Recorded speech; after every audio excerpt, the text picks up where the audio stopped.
Sibonga ngiyakhe indodana kepha uyinikele ngenxa sonke nokusipha konke kanye nawo sibonga wena ngakho. Sibonga nangomoya ongcwele umduduzo umthozi sosiphele ukubahlala kithi phakade. For that we are grateful. In this present world we will do nothing. Ukuba baba akushiyanga naye uJesu ngenkathi yakho ngasekunene sakho. Siyabonga moya ongcwele sithatha lenkonzo yonke nalenkundla yonke sibeke ezandleni zakho siyavuma. Inhliziyo ephelele ekseni ukuthi ngaphandle kwakho singenze lutho. Ngaphandle kwakho asilutho. Ngaphandle kwakho asinalutho. Thatha konke okusesifubeni sikaNkulunkulu baba usedlulisele khona. Kungasali nakunye. Khazimisa uNkulunkulu baba ukhazimisa uNkulunkulu ndodana. Ngezwe alithumileyo. Wenze njalo nakuIsrael wenze njalo. Elithi izwi lakho baba ziwula ngenxa yephambeko zabo. Basondele emasangweni okufa. Banyanya ukudla kodwa basebekhala kuwena bese kuhluphekeni kwabo. Wathuma izwi lakho uNkulunkulu baba wabakhipha ngalo emathuneni abo. Nakalokhu ke emini likhona elithunyiwe mongcwele thatha lona. Ukhiphe ngalo yilo nalowo. Kwabadala nabancane. Ubakhiphe kuyonke inhlobo yemigodi nezisele nezikhisi namathuno uma ubabambele wona ngegama lika Jesu Kristu waseNazareth. Moya wobungcwele singcwelise, moya weqiniso siholele kulonke iqiniso. Moya wokuphila sikwase ukuphila sibe nakho uchichime. Moya wenkazimulo sembathisa inkazimulo yakho. Moya womusa simathise ngomsa wakho, moya wenkululeko ngosikhulule ngamandla akho, moya wokuphakade masiholo siqondiso ngwena. The uNkulunkulu babezwini lakho uthe inyathelo zolungileyo iqondiswa nguJehova. Thatha ukhola khuluma uphilise usindise wophule. Qashula yonke imichilo yejoka nezibopho zobubi wambule ukhulule. Usebenza phakathi kwethu ngomoya wokuhlanipha nokuqonda wamasu nowamandla wokwazi nokumesaba uJehova. Wenza ube intokozo ethi bese kumesabeni uJehova.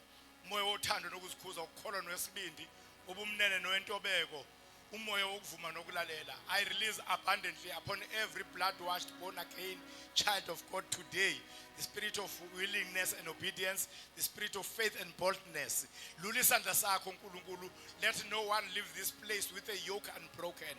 Let nobody go back home with a burden unremoved. Let no person go out with a problem unsolved.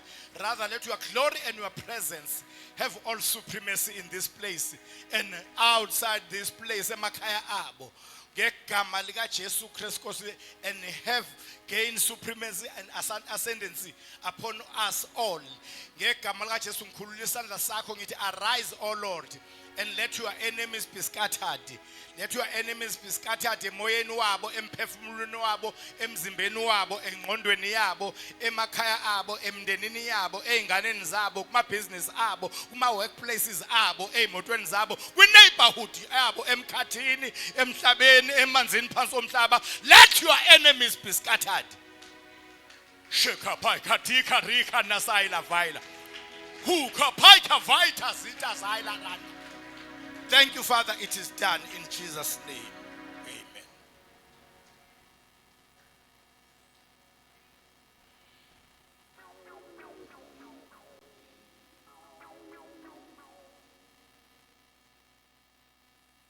Akabonga uJesu ophilayo. Angithathele kuleli thuba ngibikelela ogcotshwe kaNkulunkulu. Incike kaNkulunkulu nomholi waleli bandla.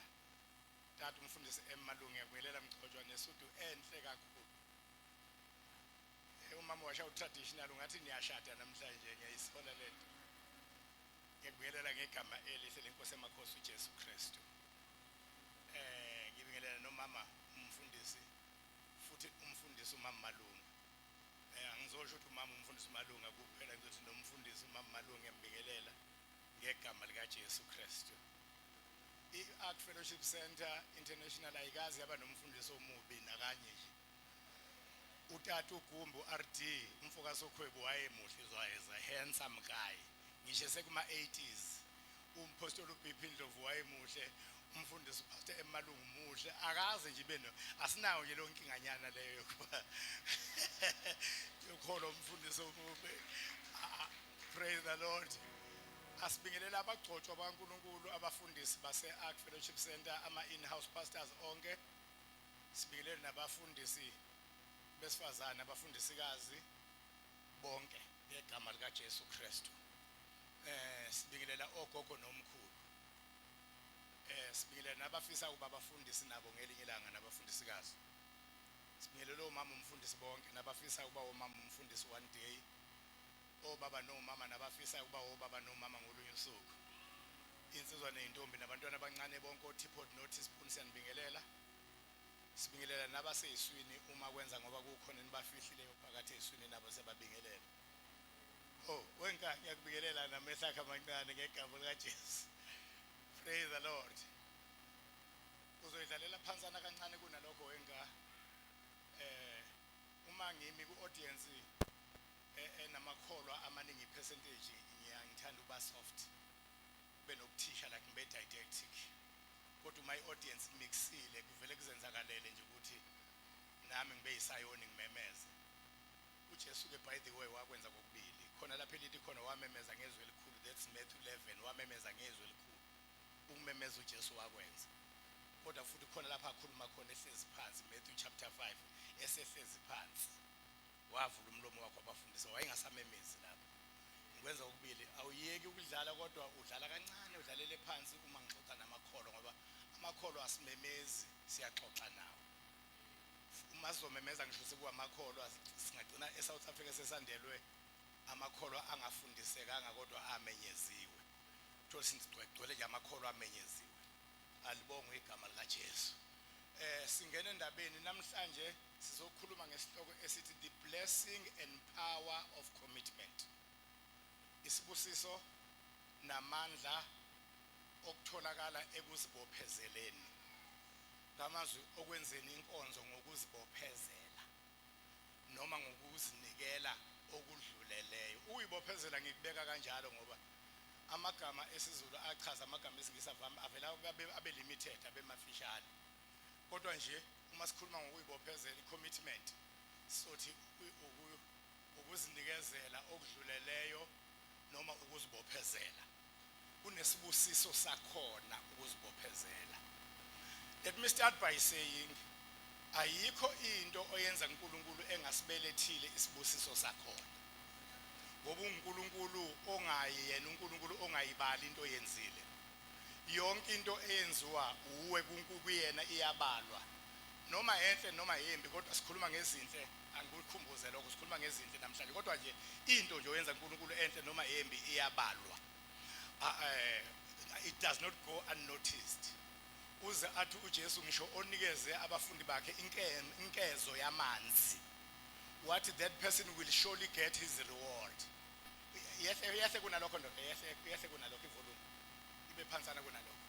So ke uNkulunkulu ke i-commitment oyenza kuye nakwinceku yakhe noma nakogcotshwe wakhe iyacounta inesibusiso namandla ayo. Ake sifunde ke 2 Kings chapter 4 verse 1 sofika ekugcineni. 2 Kings chapter 4.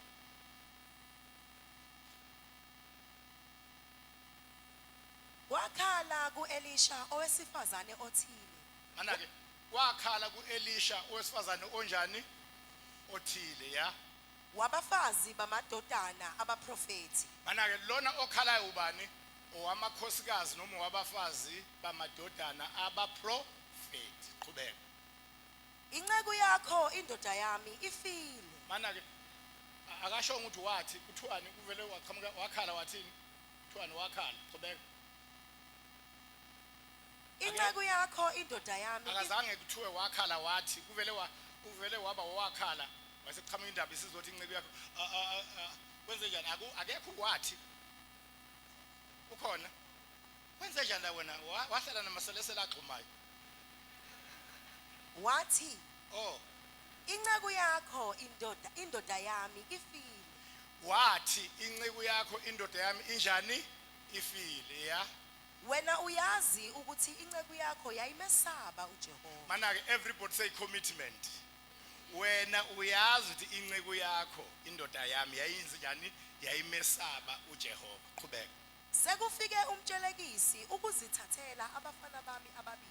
Babe yizipho. I-procedure yaqala kwakuthi uma ukolota umuntu uzudlula emhlabeni ungasikhokhanga isikoloto. Abese sikhokha ngokuthatha ingane zakho. Athatha amasanza akho.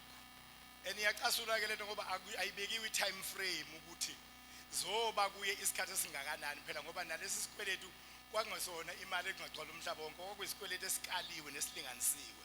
So ke nesikhathi kube kufanele sibe silinganisiwe sasingalinganiswa. Wavela ayithathe forever ingane zakhe. Qhubeka ufunde. U-Elisha wathi kuye, "Ngikwenzele ntoni na? Ngitshele, Yeah. unantoni endlini?"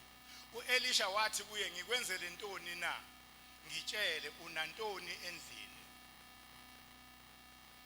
Wathi, "Incekukazi yakho ayinalutho endlini, ngaphandle komfuma wamafutha." Yeah. Wayesethi, "Hamba utsheleke izitsha ngaphandle kubo bonke abakhwelane bakho, izitsha ezingenalutho." Wathi lo mama kanalutho. Abantu bayakuthanda ukuthi ngisho bekuthiwa banalo utho bethi abanalutho.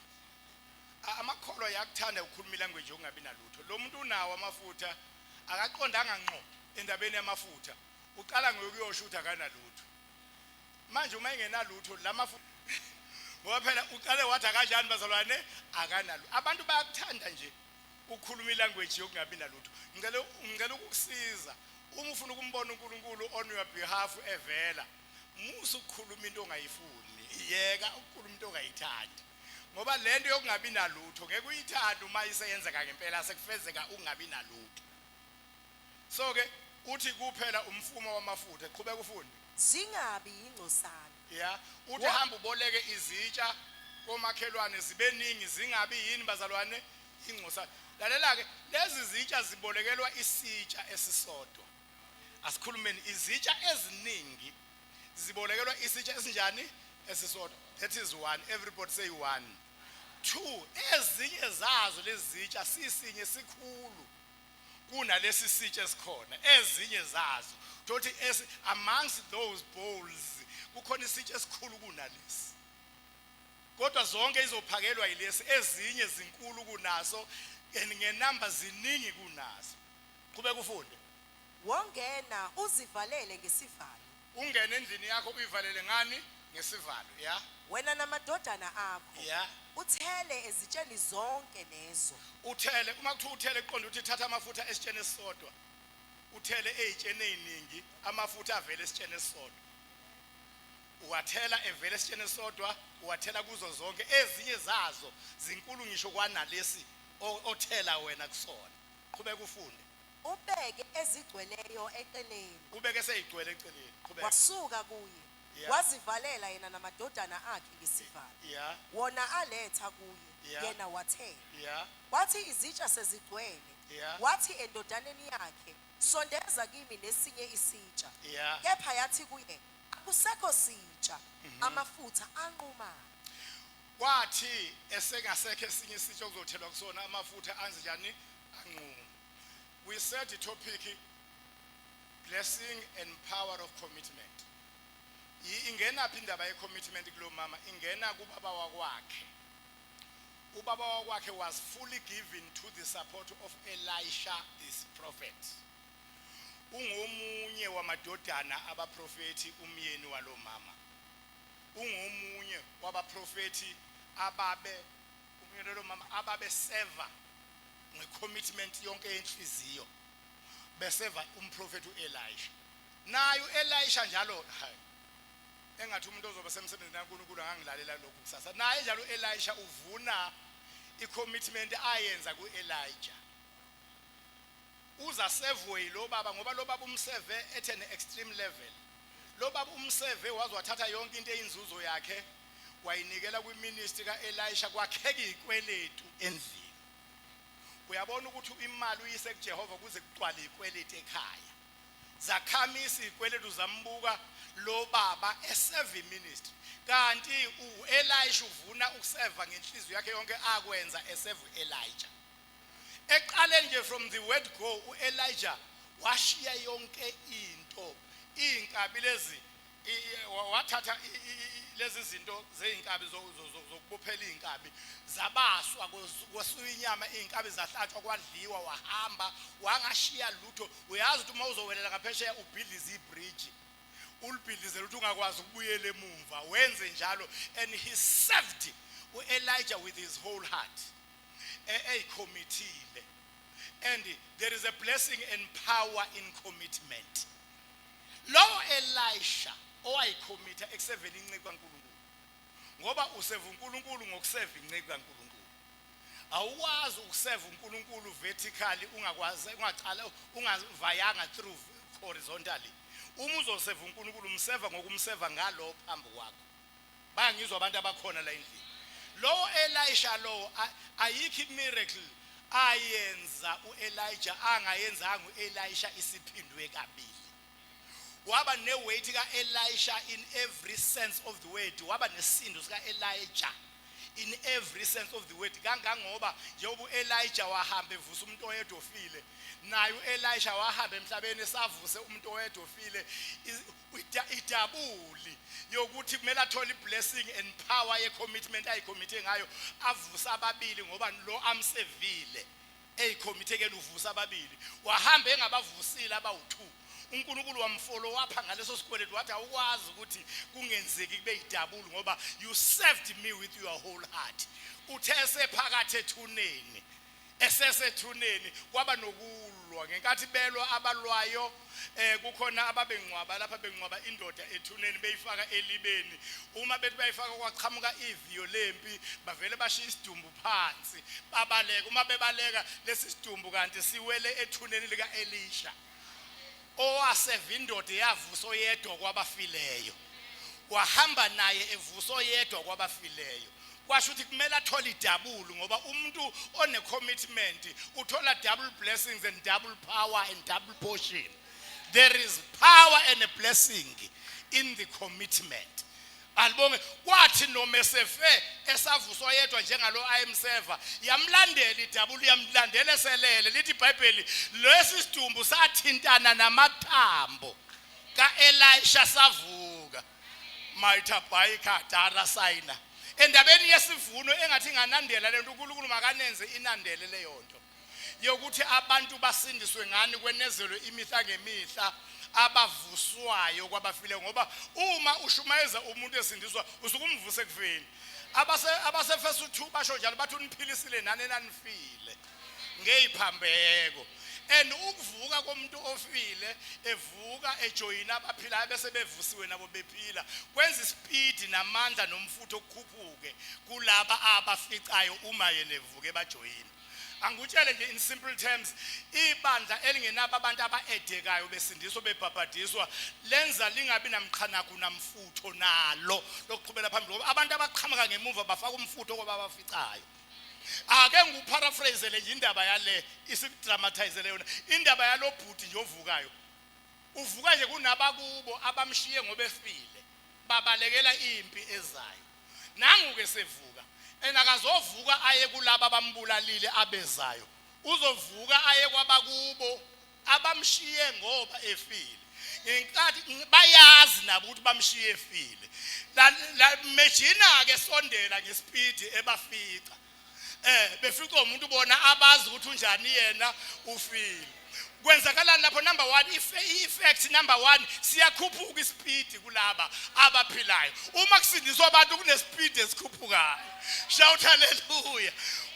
Uyamejina nje esondela omunye kuchoba omunye wathi wemkhabela awubheke emva kwakho.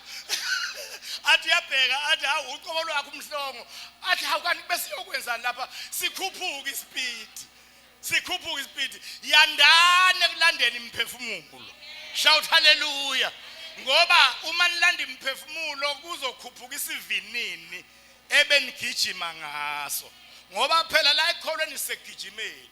Ingakho mayikhuza baseGalati uPaul athi benigijima kahle phoni loyo ubani ugisigijima athi gijimani kanjalo nani kulokhu kuncintisana 1 Corinthians chapter 9 sisegijimeni kodwa ukulanda imphefumulo kuyasikhuphula ispeed.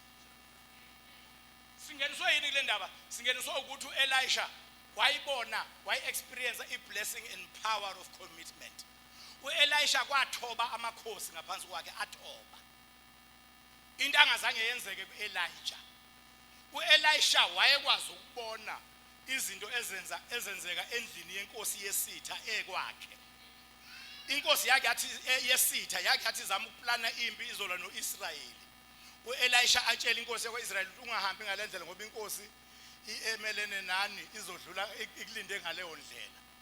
Kwaze yagcina inkosi lena efuna ukuphaka impi izolwa noIsrayeli isixabana nabantu bayo ethi ake ningitsheleni la phakathi kwenu ubani lo ngidayisayo ngolimi lwanamhlanje ngizokubeka kanjalo ubani lo ngidayisayo ubani lona omini inkosi yakwaIsrayeli ngoba ngibesenze plan ngithi ngiyastrategize ngithola inkosi yakwaIsrayeli siyazi.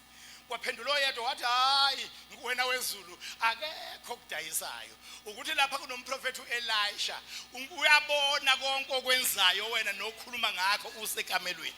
Ubani lo Elisha udlithelo neblessing nepower yokuyikhomitha kwakhe kuElijah. There is a blessing and power in commitment.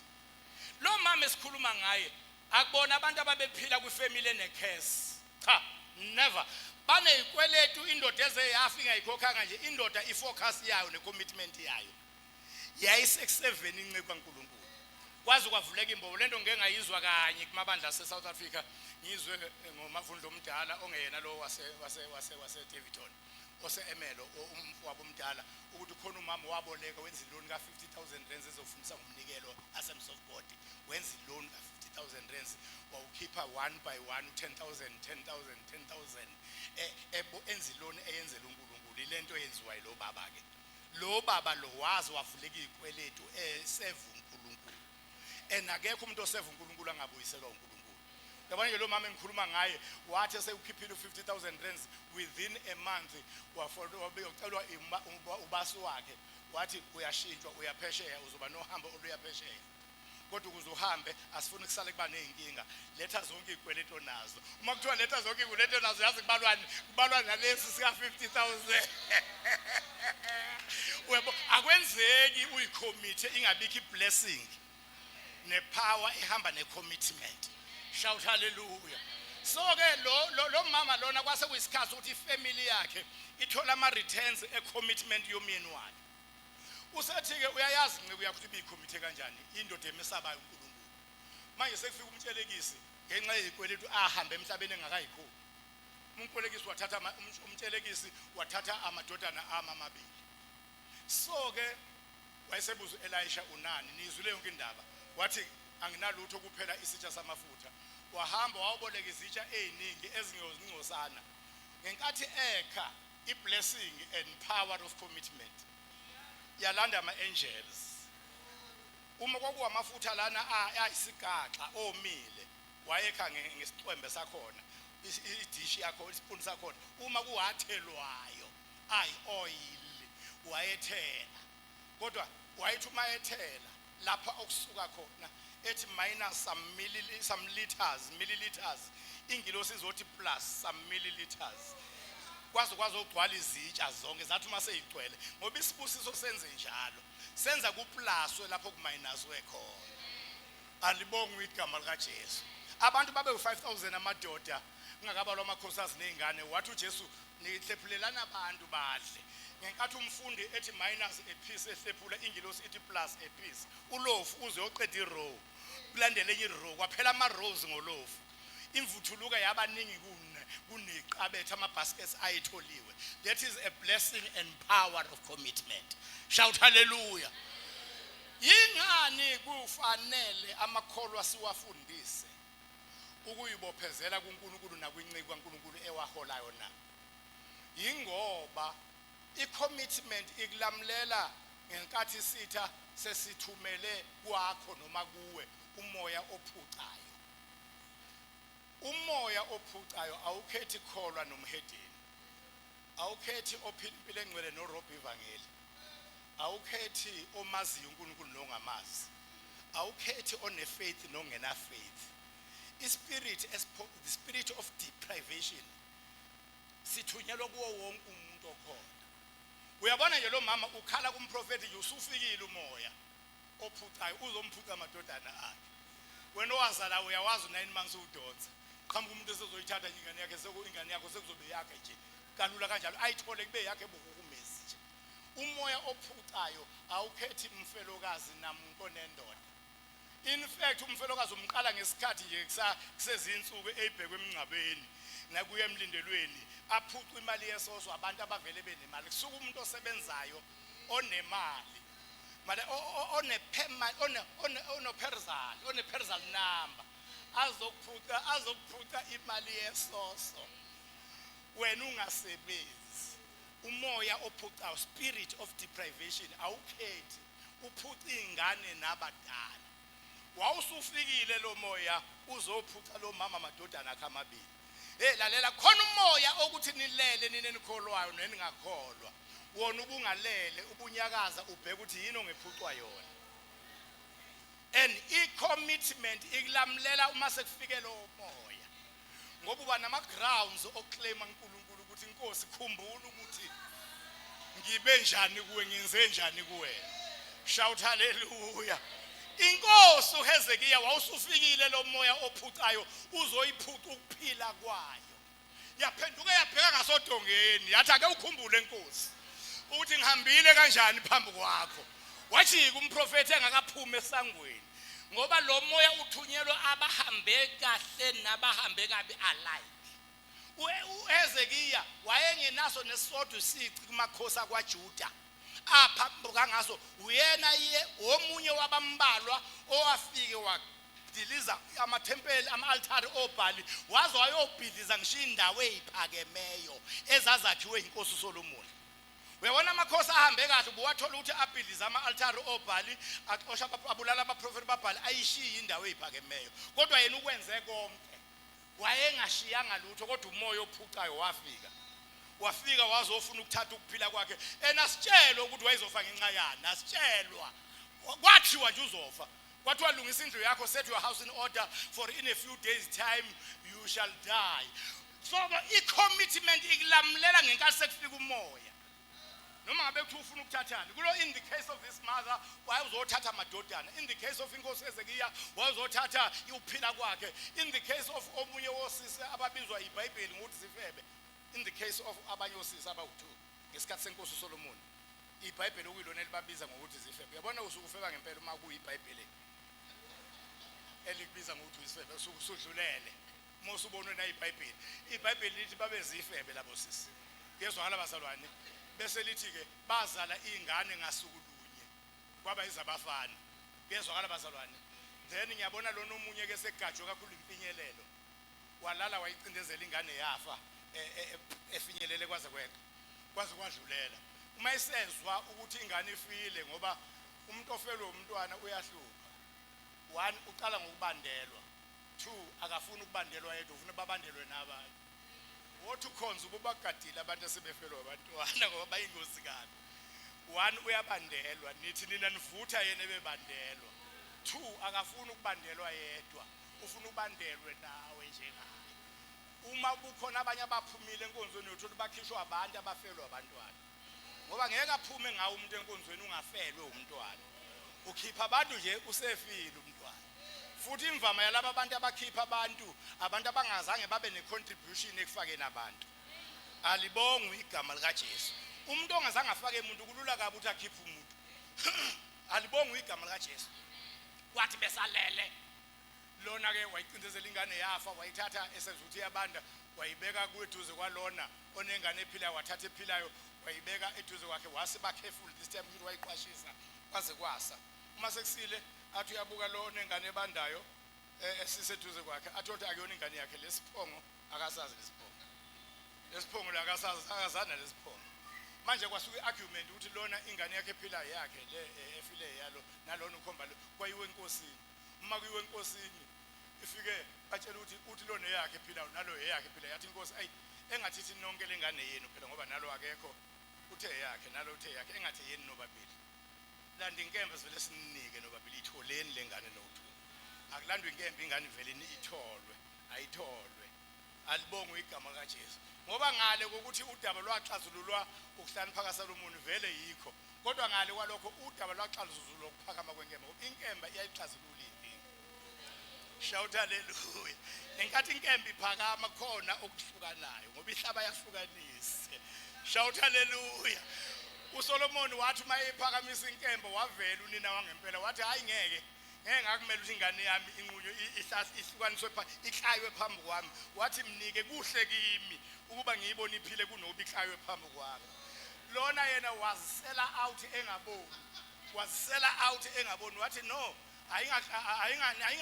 ayinganikwa mina ayikhayo wonke umuntu athola ucezu ayikhayo ayithathu usehlula ukubona ukuthi ukhona umuntu ozala ingane ongasho kwesibindi kanje ukuthi ayikhayo bathi ayikhayo ayithatshulwe usho kanje uSolomon ngoba yayigange kabi yayimbuka nje uthi yena ayithatshulwe phakathi uSolomon yambuka nje uthe suka wayethi uSolomon give this child to this woman.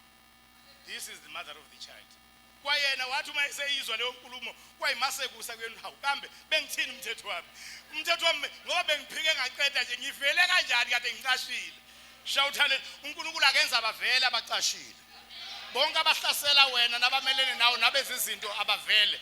Let this year be the year okuzo exposeka ngawo bonke abalwa nebandla nabalwa nezingceku nabalwa nabantwana baNkulunkulu becashile. uNkulunkulu wethu unamandla okwenza bavele abacashile.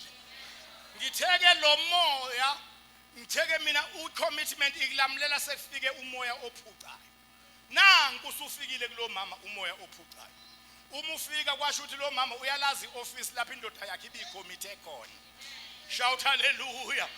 Uma esereportile kwandizitsha kwase wabuya wayo reporter futhi uma seyigcwele izitsha zonke wathi seyigcwele akangenza lutho engayithintanga incegu yathi incegu hamba uthengise ngalawo mafutha aseleyo wena udle uphile kanye nezingane zakho hamba kodwa wena lana akhona uthengise ngawo ukhokha isikweletu wakhokha isikweletu ngalawo mafutha asala amanye waphila nezingane zakhe zabuya thani zabuya yonke into kumuntu oyicommittee elahlekile iyabuya.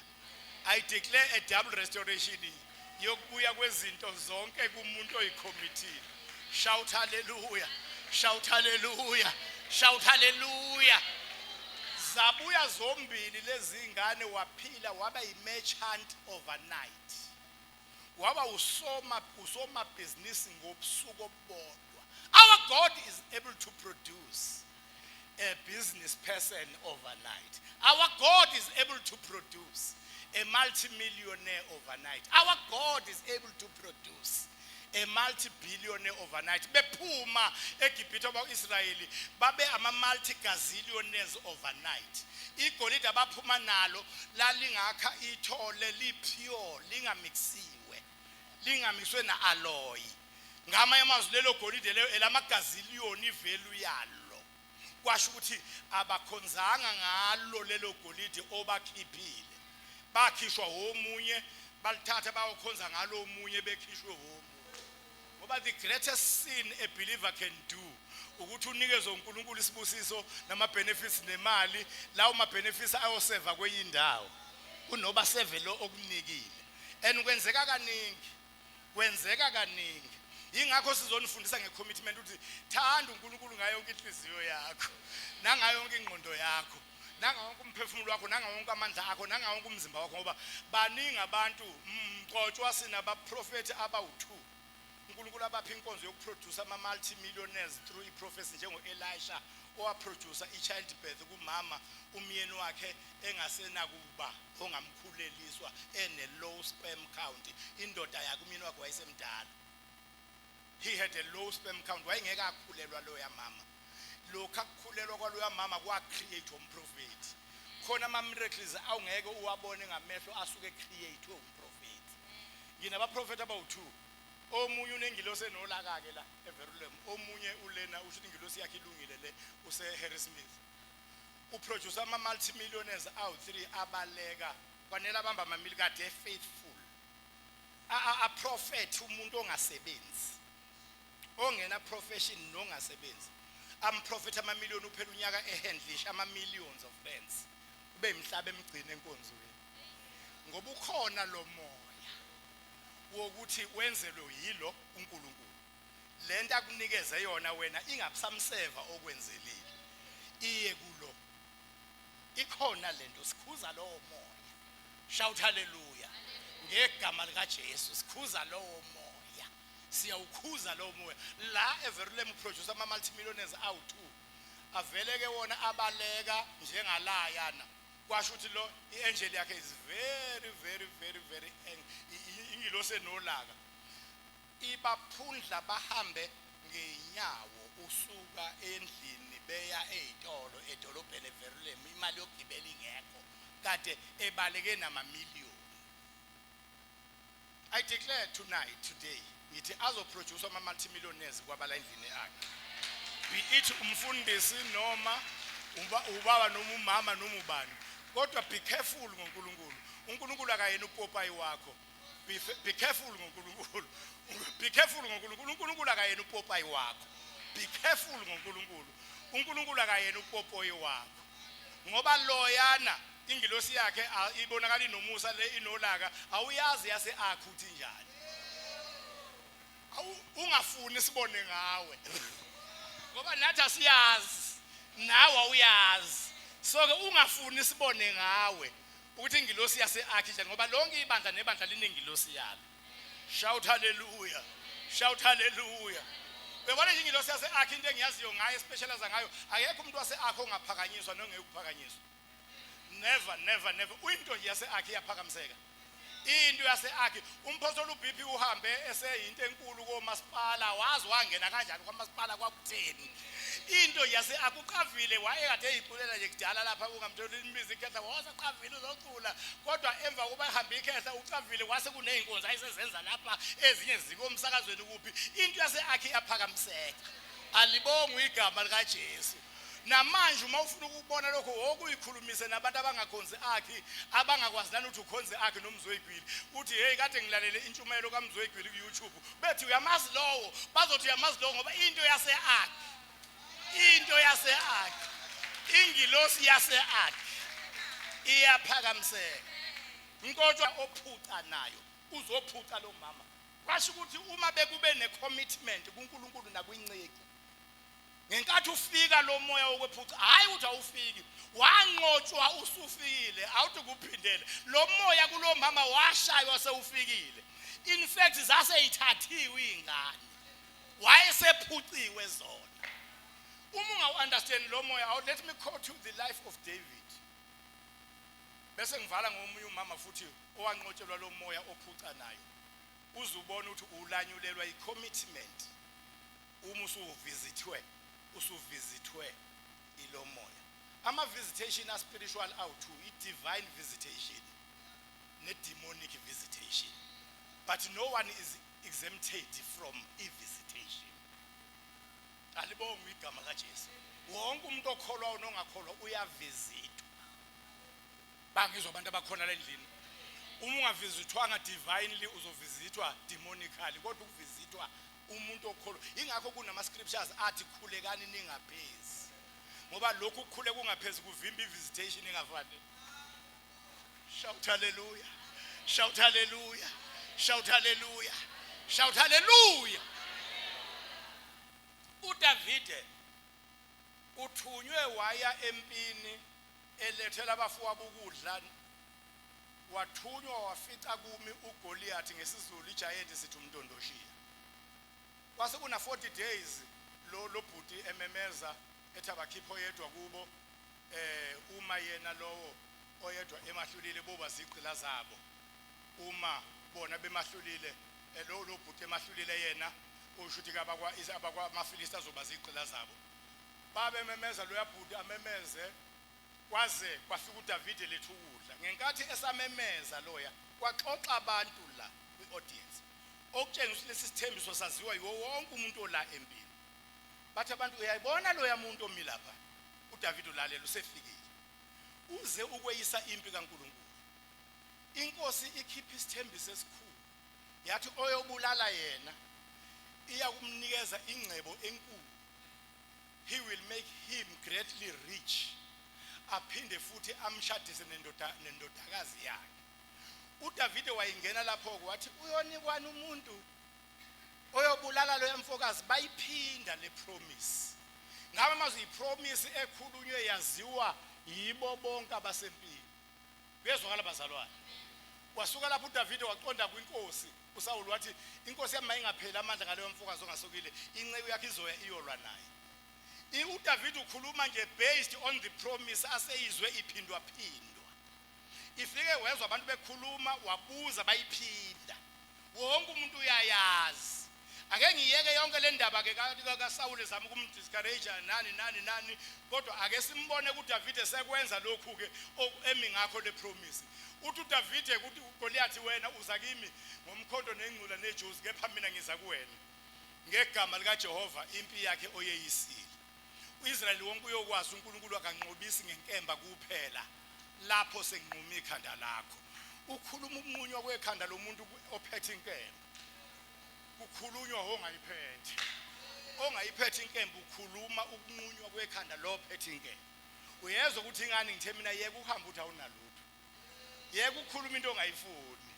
Ongayiphethe inkemba uyena owakhuluma ukunqunywa kwekhanda lophethe inkemba. Ophethe inkemba watshelwa ongaphethe inkemba. Wathi ongaphethe inkemba kophethe inkemba lapho senginquma ikhanda lakho. Ukushenyuka kanjalo ngoba isecret yokunqoba izinto speak at the bottom of the hill what you want to experience on top thereof. Into ofuna ukuyibona egqumeni ikhuluma usenyuka ethafeni. Shout hallelujah. Uyabona uAbraham ukuze abuye nomntwana akakaza ukukhuluma ukufa komntwana.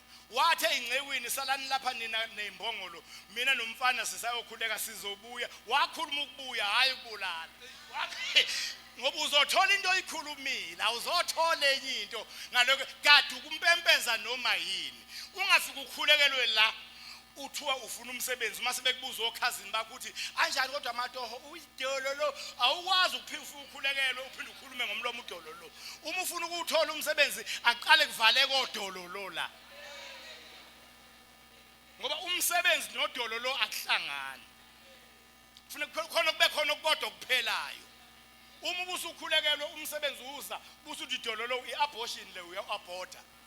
Ukhipha isisu ngoba natshelwa kabi uthi ukhipha isisu ukhishwe zenyama kuphela. Ziningabi izisu ezikhishiwe emhlabeni.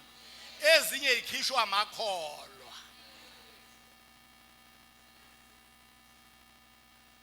Shout hallelujah. uDavide lona ke ambulala uGoliath kune promise. Everybody say kune promise. Uma esembulalile amehlo onke abesazi lesithembiso alindele ukuthi uDavide will be made greatly rich. Number 2 uzokwenziwa ukuba shade nendodakazi kaSawuli. Igama lawo leyokuqala kwakuMirab. U1 Samuel chapter 18 verse 19 uthi kwathi la sekufanele uDavide anikwe.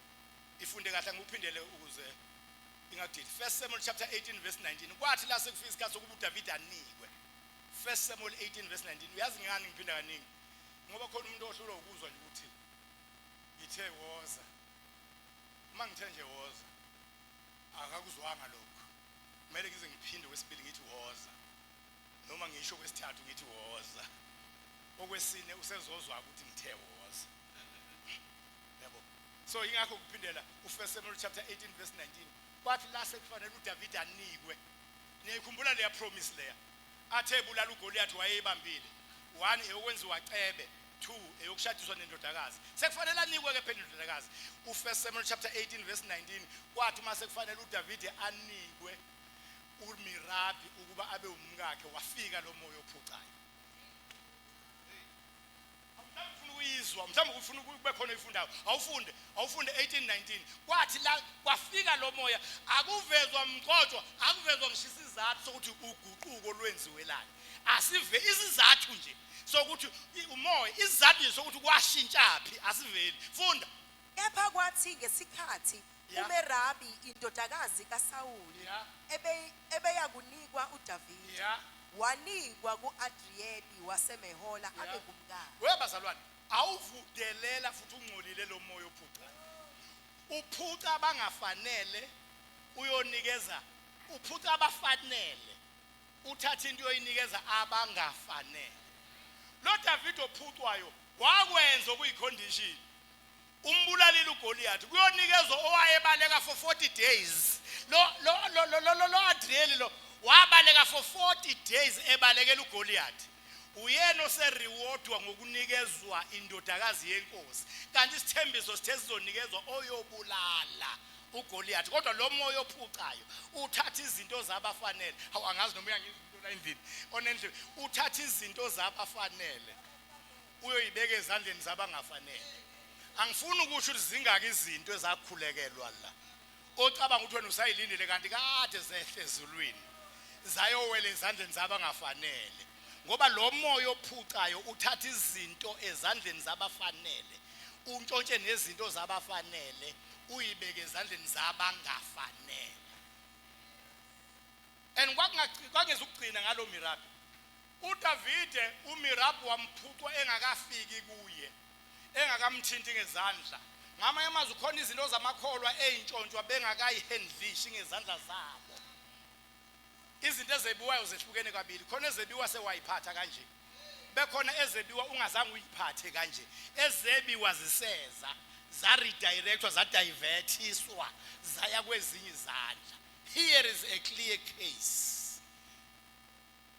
wenzani umoya yenzani commitment ikulamlela ngenkathi sekuficiwe umoya ophucayo ikulamlele commit yourself kuNkulunkulu nakwinceku kaNkulunkulu ungangeni nasemshungwini edingida nediscussa ubunjalo benceku ngoba akekho umuntu ongenaphutha akho soka lingenasici forget utshelwa umkonka wefusi indoda endala yase-akhi uRD Gumbi umfokazi okhwebu wayenamaphutha akhe kwalandela umpostoli uBP Ndlovu wayenamaphutha akhe oniphethe manje uzobonakala naye namaphutha akhe lo mfundi somfunayo akekho lo ngenamaphutha ngeke umtyole awuncenge kulabo esinabo lona nje omfunayo umfundisi ongekho ngimfice ezinesankahlo sabaphutha uthi yakwa BB uyithole omunye ethu ayilayisha load itruck ihose and trailer yamaphutha lona omfunayo ngeke umthole ndawo alibonke igama kaJesu kuthi angitshele ngisho nabasazoshada uyabona mfana wami lo mfazi omfunayo akekho awuncenge awucinge kulabo esinabo lona nje hayi akekho lo ngenamaphutha leyo ngilosi leyo hayi ayikho bheka kahle kulabo esinabo sibashumayezile baningi bagcwelile awucwenge nje cwenga khona la tshela nelokho silaba uthi nje angifuni mina umuntu ozokwenza ukuthi nozoba ukuthi uperfect phela lo muntu usho awuzukushada ke ngoba njengoba abafuni nje akekho lo muntu omfunayo wesisi ufuna umuntu ongekho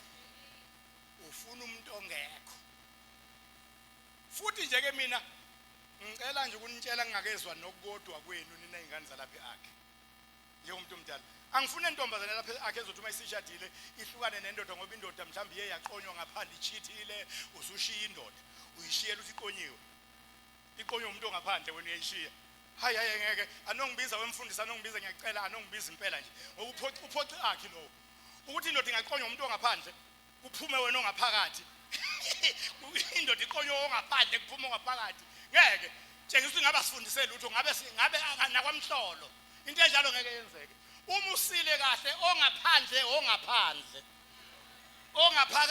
ongaphakathi wena okwakho kunobuyishiya indoda ukuyitshela ukuthi wothi uma wenza lemgilingwane yakho ngoba ngiyabona usuyiqalile usebenzisa isivikelo ngoba ngifune emeva mina ngaphandle azongihlaba ngihlalele kahle ngaphakathi nansi into ngabe uyayisho hayi le ndaba kaMashiya ngoba bonke abantu abashiyayo uthina siyashadisa we are marriage officers bonke abantu abashiyayo few years down the line bafuna ukubuyela khona lapho abashiya khona ungangitsheli nje umuntu oshiya ngoba inkunzi esiduphunga nesidomu lezo bonke abantu abashiyayo akwenzeki kubantu ababili abashiyayo ungamtholo yedwa ofuna ukubuyela kuthi waphoxa ibandla ufuna ukusenza opopayi alibonge igama likaJesu ungalokothi indoda uyishiso ukuthi iqonyiwe ngaphandle ezinye izathu ngabe ezaziwa wena kulungile kodwa nje lesoqonywa cha ngimele sona leso ukuthi iqonyiwe ngaphandle usuyaphuma uphumela umuntu onamehlo nawe unamehlo onesiphongo nawe unesiphongo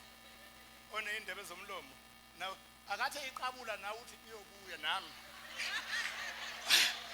iyobuya nami ngiyilindile yangena nje ithele angithi umqatshulwa yona nami izothi ithi yenqaba ngithi kanti kade wenziwani lapha ngaphandle woza la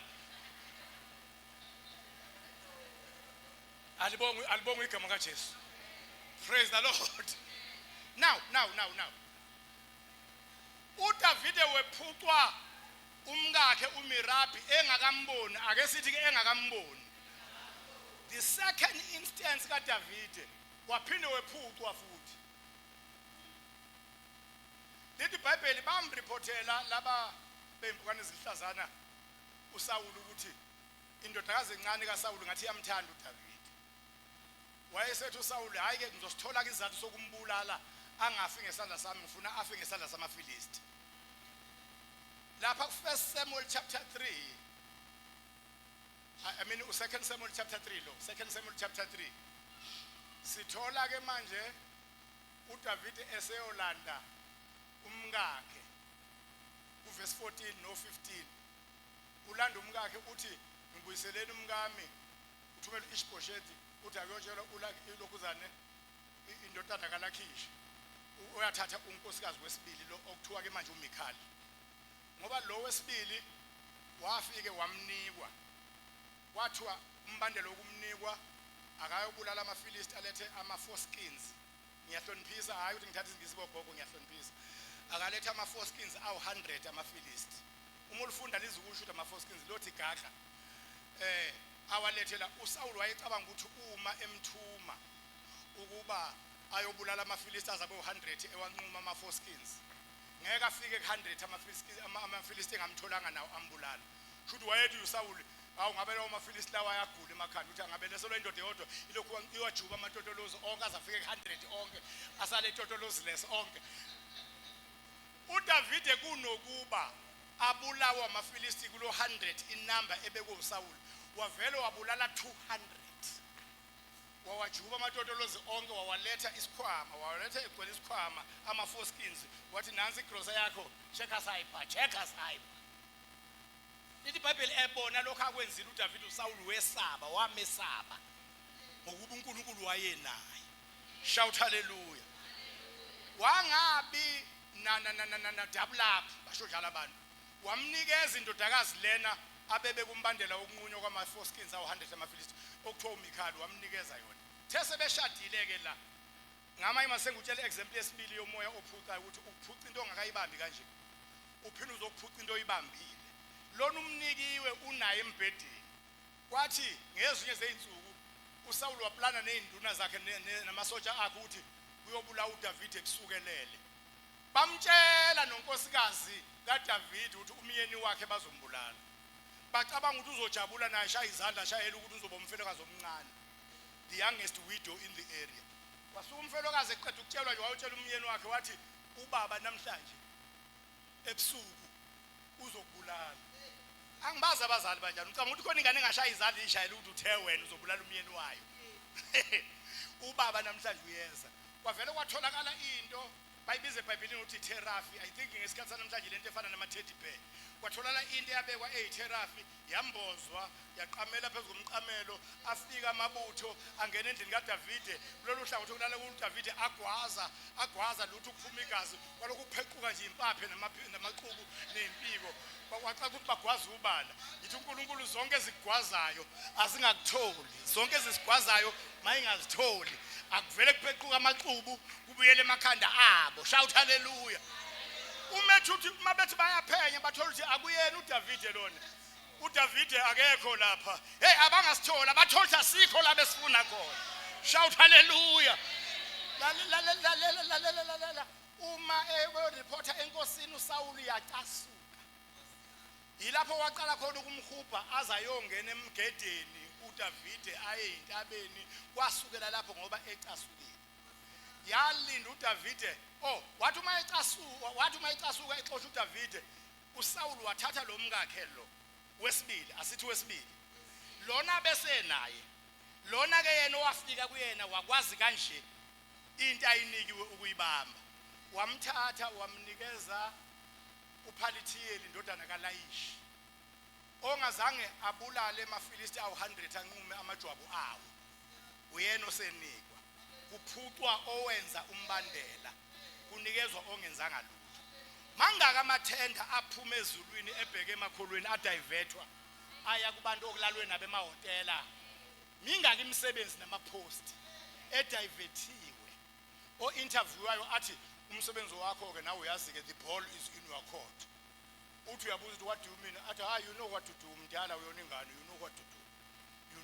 do wena nje obodwa ubusuku nje ehotela usuyasebenza uphumile ekuhluphekeni uthi wena ngumntwana kaNkulunkulu umzimba wami uyithempeli kaMoya Ngcwele esethi sala nalelo thempeli ke bazosebenza bahlaniphile stophu siphuphundile sala nalelo thempeli ubone ngempela umsebenzi owiphasile interview yawo usukile kuwena waye ezandleni zabangafanele inqwaba yezinto eziphucwe amakholwa bephucwa umoya ophucayo zaya ezandleni zabangafanele khona ngishimshado amadimoni ayisabe iseza uthi we njengoba lo bhuti esihlupha eyedwa nje uma engashada naloyana nokwenza sizoba yini sobe le combination ngeke thatha lo yasisa umbhekisele noma operatorni akathethe ukuthi uyalifaka ukuthi abavela amenyanye yacasuke kukhona ukucasuka weingane zami okungaveli kuwe khona ukucasukela iproposal uyicasukele okungaveli kuwe okuvela komelene nawe nakobhuti khona abantu abalulekwa abanye bazabatshelwe naNkulunkulu benqaba ukuya ukuthatha lo sisi okuthiwa akamthathe kanti ukunyanya okungaveli kuye ukunyanya okuphehliwe khona ukunyanya nokucasuka okuphehliwe ukucasuka wokuchecka ukuthi kuvela kuphi shout hallelujah wathathwa lo sisi lo wawunikezwa uPalithieli indodana kaLayisha simthole sebuya ku 2 Samuel chapter 3 verse 14 and 15 uDavide esafu Sawulo wayimphuce yena wasukuma yena uDavide wazothi ngibuyiseleni umfazi wami uMikhali engammiselwa ngamajwabu ayikhulu amaFilisti bamlanda into emangazayo ngempela ile yokuthi into eyintshotshwe yisitha kwasona isitha siyazazi ukuthi afanele ibekuzo wathi mabezomlanda oIshboshethi wathi mabezomlanda akangathi vu uPalithieli kunalokho iBhayibheli wamphekezela ehamba ekhala crying as he went wazofika ngaphansi kwesihlahla seoak wamanga wabuyela emuva ekhala ngizothi namhlanje there is a complete turnaround ukujabula kuyashintshana lo nyaka 2026 unyaka okuzothi ngawo ebebekhala bahleke ebebehleka bakhale kwakhala obekade ehleka nomkamuntu all this while obekade ehleka nento yomuntu all this while wakhala wabuyela emuva ekhala uDavide wabuyiselwa umkakhe ngiyamemezela I declare double restoration ziyabuya izinto ebezebiwe ukhona umoya ophucayo abanye ubephuca imisebenzi sebeyisebenza abanye ubephuca imisebenzi bengakaqali ukuyisebenza abanye bephuca imali ezizayo abanye bephuca imoto ezizayo uma ngake kuthiwe ibandla ke libe netho lihambe noMoya Ngcwele liyobuka kwi-store house sesitha la uvalelwe khona izinto zamakholwa singabuya sonke sithatha ama leave emsebenzini sithandaza umthandazo ogcwele ukukhala for the whole month ngoba kubhujiwe izinto zamakholwa zithathwa bephucwa bengakayiboni kodwa nansi into engizokutshela ngona secret yokuthi lo moya ophuca uma ufika uJehova ame nawo akulwele be committed to God and the servant of God inceku kaNkulunkulu zibophezele ukuyimela nokuyisupporta noNkulunkulu zibophezele ungabi yikholwa ukuthi uma uhlatshiwe kini bese uthi hayi phela bona kithi bayazi ukuthi angisangeni lezi zinto zabo ngithe ngiyifake nje imali ukuze bangathi ngoba nakho sesindiswe sesiyayichenya kodwa mina ngingene kuleyo lalela ngicela ukutshela uma imali yakho uyifakile yangena kulezi zinto unamanga uma uthi awungena uqamba amanga ungene futhi uvele ngentamo uphakathi akwenzeki ukungena imali wena mnikazi wemali ungangeni uma ke kwangena imali nawe uphakathi you are in uma uphuma ngakho konke uma uqashuka ngakho konke ezintweni zomndeni nezozalo phuma uphumisise uyabona njengoba ngishumayeza nje angizi ukushumayela lokho kunina kodwa uyabona njengoba ngishumayela nje nginyanya ngisho isithakazelo ngoba mina ngazi the power of the words there is a creative force in the tongue uyabona uma uzothi kimi uzwide kwakuyinkunzi yomthakathi inkunzi ungalokothi uye kukungibiza ngalo enginguye mina ngisindisiwe ngingathakathi uleqe leli lami uyongibiza ngelalo wayethakatha ngoba you are attaching me uyangi-attach nobuthakathi bakhe uma uphuma isisa, uma phuma nezimpande zakho, phuma nezimpande zakhona. Angafika umuntu azothi wena mzilankatho kusuthi ngikwazi mina ke wena uyakholwa uyisidalwa esisha uhlanga olukhethiweyo umzilankatha futhi.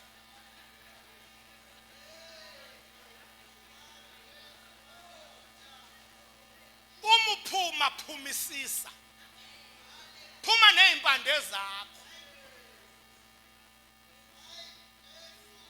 Shout hallelujah.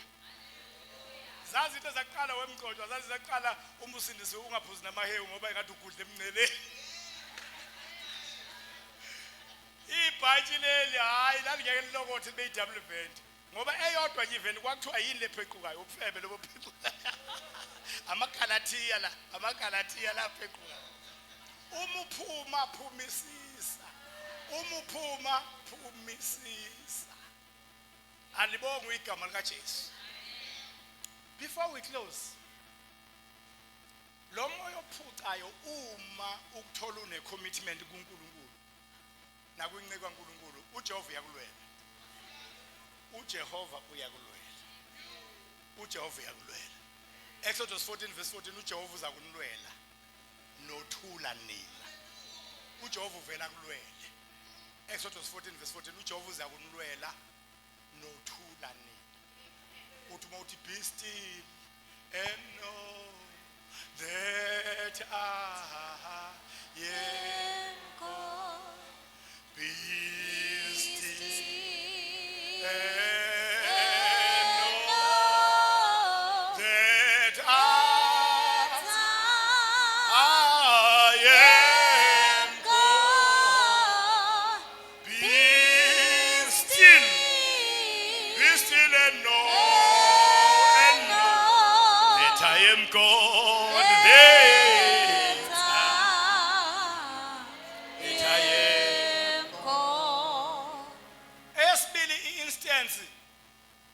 Your mama owayesevakashelwe umoya ophucayo iku 2 Kings chapter 8 wehla nayo uzofika ku verse 10. 2 Kings chapter 8. Esifunde kwitekisi yanamhlanje iku 2 Kings chapter 4 from verse 1 wehla umama evakashelwe umoya ozomphuca amadodana akhe. Umoya ophucayo. Umoya onjani bazalwane? Esibili instance, ingani ngikhotha ama example abantu besifazane bodwa. eBhayibhelini indaba yomuntu wesifazane uma ibhalwa in the form of a double reference. Abenza interpretation of the scriptures bayayazi ukuthi there is a law of double reference. Into yomuntu wesifazane eBhayibhelini ikhulunywa njengeqondene nomuntu wesifazane as a woman. Iphinde yeqe ingabisakhuluma neqondene nomuntu wesifazane ibe njengeqondene nebandla. Ngoba ibandla lingowesifazane lingumakoti eBhayibhelini. Alibonga igama kaJesu. Uyabona le instance number 1 ka 2 Kings chapter 4 verse 1 kwehla ayiqondene naloya mama as a woman kuphela iqondene nechurch. Ngoba ibandla lisymbolizewa owesifazane eBhayibhelini. Naku 2 Kings chapter 8 verse 1 wehla ayiqondene naloyo mama kuphela iphinde iqondane nebandla. Alibonga igama likaJesu. Kuyezwakala kodwa bazalwane. Now lo mama ungowesifazane owenza icommitment strong. Everybody say strong. Elisha umprofeti athi uma edlula njalo athumela ingceku zalapha ekhaya athi ngicela nimbize le ndoda kaNkulunkulu uba idlule isinkwa iphuza amanzi ihambe nohambo lwayo. Kwagcina isixoxa nomyeni wayo ithi sengibonile nokubona ukuthi lo muntu odlula njalo lapha ungongcwele kaNkulunkulu. Baba wakwami masimakhele ikamelo eliphezulu sibeke kulona itafula nesibane athi uma edlula adlule alale avuke lapha aqhubeke. Yabona abasifazana uma sebecele bona bathi baba definitely ngeke usaqashwa. Futhi abasho baba oyedwa basho baba u4 bathi baba angazi yini bazibeke u4 ngabona basuke bafuna ubabeka ngapha ngapha. Uthi uyaphenduka uyithele kubaba uthi baba ukuthi awuna chance awusakwazi ukuxhuma ephezulu. Wavuma lo baba bamakhela ikamelo Elisha. That was commitment. Ukwakha indlu yakhela umuntu okuhamba ongamazi. Committed kuyincika kaNkulunkulu umprofeti. Amnikeza ukudla kwaze kwathinteka yena umprofeti wathi hamba ubuze weGehazi njengoba sinakekele ngokunakekela okungakangenzelwana. Wathi yena uhlezi kahle akashode ngalutho useziphatha kwabantu bakubunakho konke ecebile ngempela ke neBhayibheli limusho. Kwazi kwaba uGehazi obukayo around her wathi hayi into engiyibona mina noma engasho yena kodwa yena akanayo indodana. Ngoba noma ungaba nayo yonke into oyifunayo ucebe noma unganganani uma ungenayo indodana ushoti kakhulu. Onendodana unobufakazi. Shout hallelujah. Wathi akanayo indodana. Wayesesuka waqonda kuyena ngqo wathi ngalesikhathi ngonyaka ozayo uzoba ukhona umntwana. That is a miracle kade ngikhuluma umfundisi ngaseqaleni ngathi kukhona izinto ezitholwa amakholo umprofeti ezicreateile obungeke ube nazo nanini ngisho nangemkhuleka imbala kumele kube ne-prophetic word ezocreator ikwenza ube nento obungeke waba yiyo obungeke waba nayo. That was the case ngoba umyeni wakhe wayesemdala ene-low sperm count wayengenakwazi ukukhulelisa. Kwaba njalo nangempela ngonyaka ozayo wamgona umntwana bhudu ahamba umntwana aye emasimini kuyise afike lapha emasimini ashawe ikhanda sekufike umoya onjani ophuca. Lo moya uzophuca lo mama lento eyimiracle kaNkulunkulu. Kwasho ukuthi lo muntu abathi bazama ukumphuca uyamazi uNkulunkulu wamnikeza lengane. Wathatha lengane waqonda nayo kulo wamnikeza yona. Ngenkathi esahamba wahlangana noGehazi okungeyena owakhipha izwi lesiprofeti. Wathi I have nothing to do nabantu abangahlangene nalento engayinikwa ngiyobonana nalo wanginika yona. Wafika uGehazi wathi ithi inkosi yami ngizobuza ukuthi nisahlezi kahle wathi all is well. Hey lalela uthi kukhulunywa kanjani uma uyikholwa. Kuthiwa all is well ingane ifile. Kuthiwa all is well ingane ibinjani. Ife ngempela futhi kodwa uthini wena uthi all is well ingane injani ifile. Waze wayofika ku-Elisha uma efike Elisha akasho ukuthi uyabona ke ngangishilo ngathi ungadlali ngami wemuntu kaNkulunkulu awubheke ke manje ingane sifile akashongo njalo. Wathi yena ngake ngasho yini angishongo yini ukuthi akangayiphathe ukufa kwengane yaze yaphela ingxoxo kumprofeti nomama igama lokuthi ingane owangipha yona ifile wangikhulekela yona ngayithola ifile igama lokuthi ingane ifile alangakhishwa. Let me tell you a secret. Into zakho azifile kungakasho wena uthi zifile. Ngisho ngaqhamuka igreater idudule umuzi wakhe ophosa ngale kothango. Awufile umuzi wakho kungakasho wena. Uyabona inkathi uya kwamakhelwane uthi ngehlelwe isehlo. Kuvele ngabona ngegreater nje. Uyabona inkathi ususho njalo sekusho wena. Yima into zakho seyifile. Into zakho azifile. Ngiyaphinda onendlebe kamoya akezwe. Into zakho azifile. Ngisho ungabona ngamehlo enyama kuphahla kamawindi. Into zakho azifile kungakasho wena ukuthi zifile. Ukhiye ulawo limini lwakho. Ngoba ukuphila nokufa kusemandleni olimi. Proverbs 18:21. Alibonge igama likaJesu. U-Elisha wathumela uGehazi inceku yakhe wathi ayibeke induku phezulu kwengane. Yayibeka induku phezulu kwengane ingane yangavuka. Ngiyabona wayeseqaliwe ukungenwa yilesifo sakhe sokuxhobo.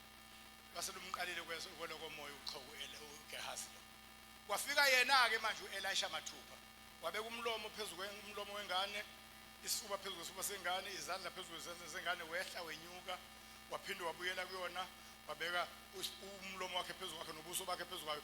Ingane yafudumala yathimula kasikhombisa. Yathumula okwesikhombisa yavuka. Wathi mnikeze ukudla adle. Yavuka ingane yahamba. Alibonge igama likaJesu. Nangu-ke lo mama ke uchapter 8, 2 Kings chapter 8. Seyavuswa ingane yakhe ekufeni. Kwaqhamuka umprofeti futhi lona lo mama beyikhommithile kakhulu ukusupport ministry yakhe. Wathi lo mprofeti kuzoba nendlala uNkulunkulu uzothumela indlala iminyaka eyisikhombisa. Suka kulelizwe uyogogobala kwelinye izwe iziphela iminyaka eyisikhombisa yendlala. Walalela lo mama waqonda kwelinye izwe wahlala khona for 7 years. Waba ukusuka nje wafika umoya ophucayo wathatha amasimu akhe wathatha umuzi wakhe yonke into eyiproperty yakhe ngithi yena akekho uhambile konke okubizwa ngaye lapha kwasale kwathathwa for 7 years. Umebuya at the end of 7 years uyabuya akasena nsimo akasenamuzi akasenalutho. abese ethi-ke lo mama kwasho ukuthi umama ubeyikhommithile kuNkulunkulu nakwinceku kaNkulunkulu ubezikhommithile ube njani bazalwane wathi esathi uya enkosini ko-report ukuthi into zakhe ithathiwe ufuna ibuye kanti uGehazi uhlezi nenkosi amkhonjwa uyayizwa uGehazi useqala ingxoxo umama uyeza uGehazi useyixoxile uxoxa le ndaba utshela inkosi ngezimangaliso zika-Elisha uzufika kwisimangaliso lapho Elisha avusa khona indodana yomama yayifile kanti lo mama uyeza indodana yalo mama ozayo ngoba uma uyikhommithile into zakho ziyahlelwa hayi ukuthi umoya ophucayo awufiki nakulo mama wafika lo moya ophucayo wamphuca amasimu wamphuca umuzi kodwa uma une commitment with God into uyalwelwa sawufikile sekune demonic visitation ulwelwe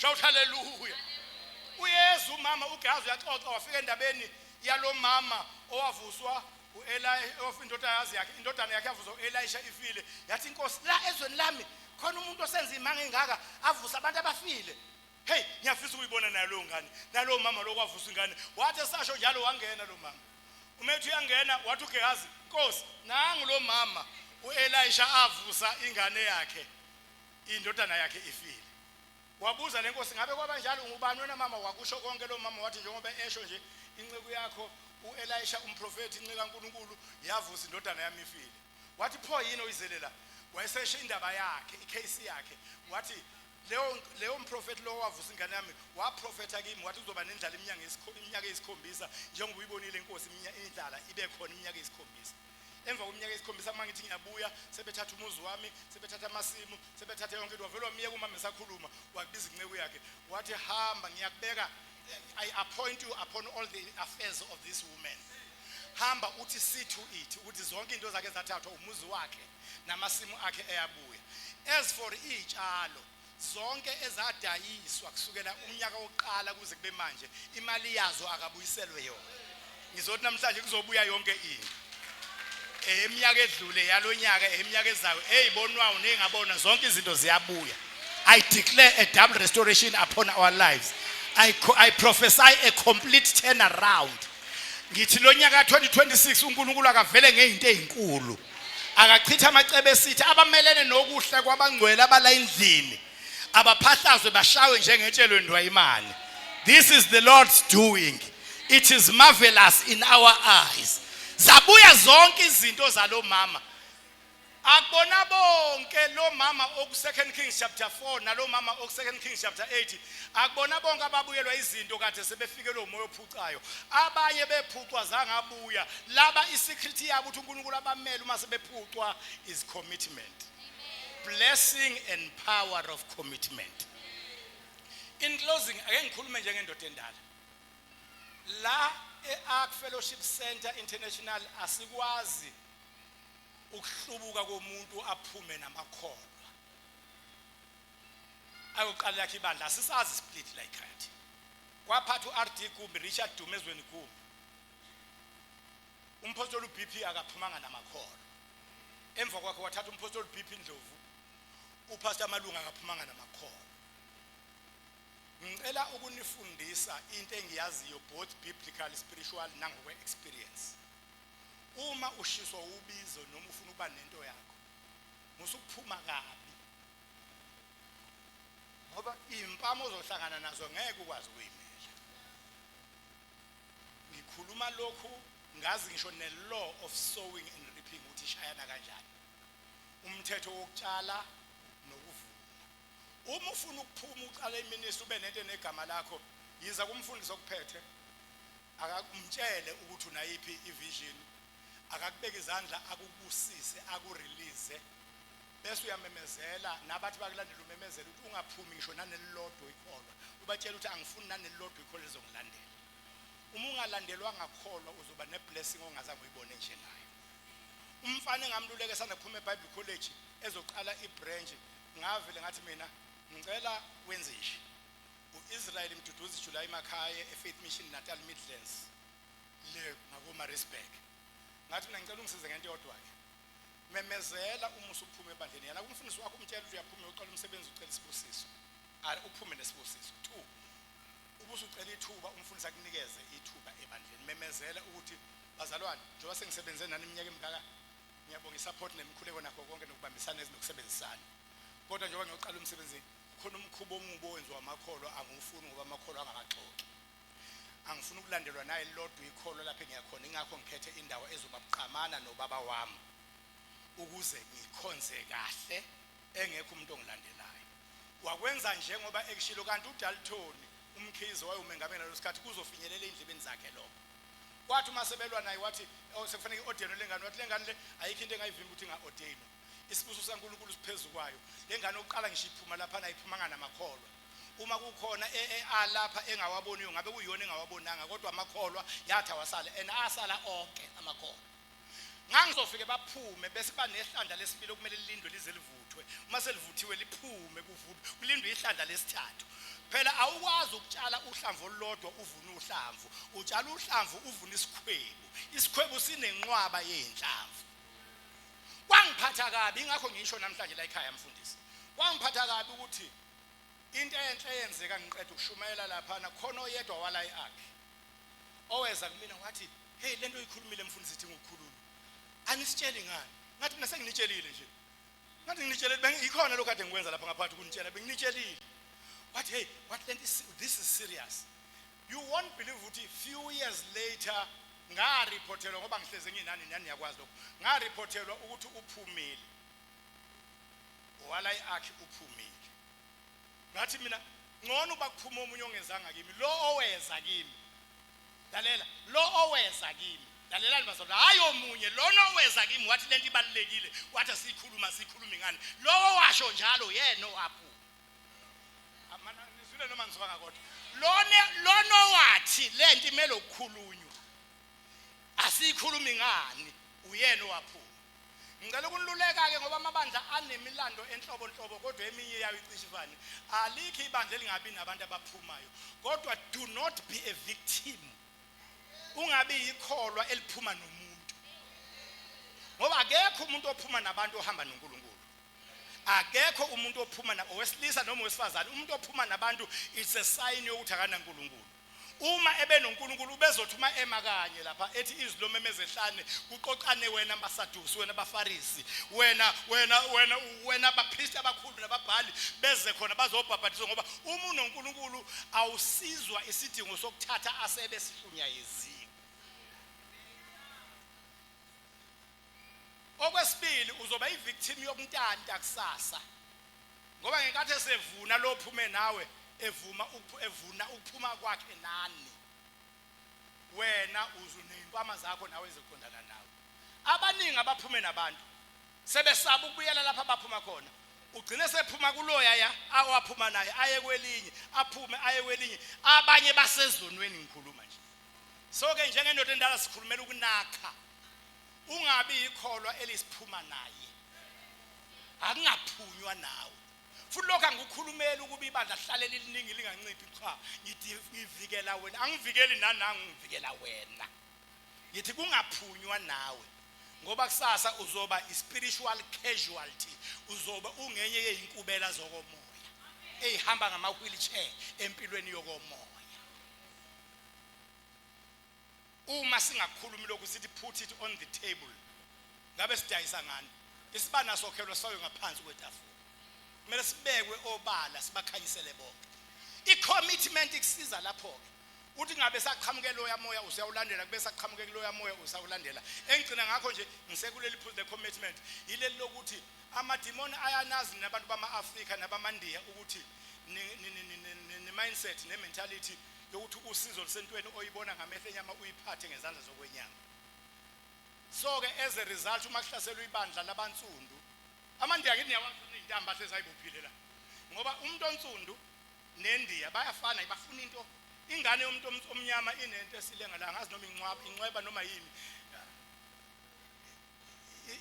ithi izalwa nje sekunento esilenga la kunethambo lenkunku eliboshelwe la ngoba kunethambo lenkunku bazalwane eliboshelwe ingane yomuntu onsundu la umuntu onsundu nje omdala wakhona mayofuna umsebenzi ugqaba ngamafutha engwe, amafutha emvubu, amafutha ebhubesi, amafutha endlula mithi. Uyacamba uyafika kumqashi usegcwele sonke isiqiwi, Kruger National Park yonke isebusweni, ngoba umuntu onsundu uyayithanda izinto eziphathekayo. Umuntu onsundu unaleyo problem. Lalela ngitsheleke ukuze nibe amakholwa akhekile. Yabo inqokonqoko yekholwa, ikholwa elakhekile, inqokonqoko iandakadangala, into ozuyilahla. Amadimoni uma esefuna ukona ibandla ezinsuku zokugcina athumela abaprofeti abathandazela izinto. Abazoza nama peanut butter athandazelwe kuthiwa ama products. Nensipho ethandazelwe nomshanelo othandazelwe. Kube umprofeti wama products. Musukuba yikholwa elibanjwa ngama products. Ngoba lokho istrategy sesitha esenaziwa ngaso nina eningamandiya nabantu abansundu ukuthi vele into eziphathekayo niyazithanda. Ngamazwi bazokubamba ngeweakness yakho. Wena bathi bethi baphakamisa ama product uthi ukhona owaphakanyiswa eCalvary. He is the only product. Uthe yena uma indodana yomuntu iphakanyiswa iya kubadonsela kuye bonke. Yaphakanyiswa maqede ngadonselwa kuye. Nginqoba ngaye konke kungenzeka kokholwayo. Ungakholwa ama product, kholwa yizwi. Ungakholwa ama product, kholwa igama lika Jesu. Ungakholwa ama product, kholwa igazi lika Jesu. There is a blessing and power in commitment. God bless you.